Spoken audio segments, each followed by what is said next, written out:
తిరుపతిలోని శ్రీ వెంకటేశ్వర జంతు ప్రదర్శనశాల అభివృద్ధిపై ప్రత్యేక దృష్టి సారించినట్లు అసెంబ్లీ స్పీకర్ అయ్యన్న పాత్రుడు తెలిపారు. ఎస్బీ జూ పార్క్ను సందర్శించిన ఆయన అభివృద్ధి పనులకు అవసరమైన నిధులపై అంచనాలు రూపొందించి ప్రభుత్వానికి ప్రతిపాదనలు పంపుతామన్నారు. ఈ పార్కుకు తక్షణ అభివృద్ధి పనులకు సంబంధించి 8 కోట్ల బడ్జెట్ అవసరమని తెలిపారు. టీటీడీ 3 కోట్లు ఇచ్చేలా చర్చిస్తామని, ఎంపీ నిధుల నుండి 2 కోట్లు, మిగిలిన నిధులు ఇతర మార్గాల ద్వారా సమకూర్చేందుకు చర్యలు తీసుకుంటామని తెలిపారు.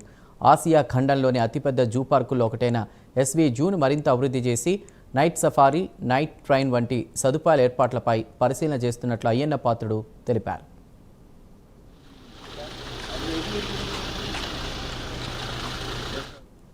బ్రహ్మాండంగా మంచి విస్తీర్ణం ఉన్న జూ ఏదంటే తిరుపతి జూ.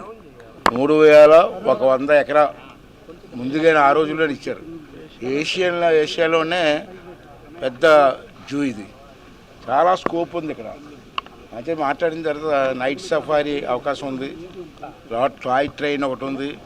ఇటువంటివన్నీ చెయ్యాలనేది ఒక ఆలోచనలో వచ్చాం. ఇప్పుడున్న బడ్జెట్ ఎంత, ఇవన్నీ చెయ్యాలని ఎంత బడ్జెట్ కావాలని చెప్పి కూడా ఆలోచన చేసాం. తర్వాత చుట్టూ ప్రహారీ గోడ ఉండేది, దాంట్లో కొంత ప్రహారీ గోడ మొన్న డ్యామేజ్ అయిందని చెప్పారు. ముందుగా ప్రహారీ గోడ కూడా నిర్మాణం చేసుకోవాలి, జూలోకి ఎవరు ఎంటర్ అవ్వకూడదు. అంటే అది కూడా చేసుకోవాలి. ఇవన్నీ కూడా ఎస్టిమేట్ వేస్తున్నాం. ఇది అయిన తర్వాత కలెక్టర్ ఆఫీస్లో మీటింగ్ కూడా ఉంది. ప్రస్తుతం ఏంటంటే 3 దఫాలుగా చేద్దామని నిర్ణయించాం. మొదటి దఫా ఏంటంటే డాక్టర్లు, అసిస్టెంట్లు. 2 ఏంటంటే పనిచేసే వాళ్ళకి జీతాలు పెంచడం, తర్వాత ఇవన్నీ డెవలప్ చేయడం ఎన్నో ఫస్ట్. రెండోది ఏంటంటే వేరే గోడ, తర్వాత మంచినీరు సదుపాయం. అంటే ఇక్కడ ఫెసిలిటీస్ లేవు పూర్తిగా.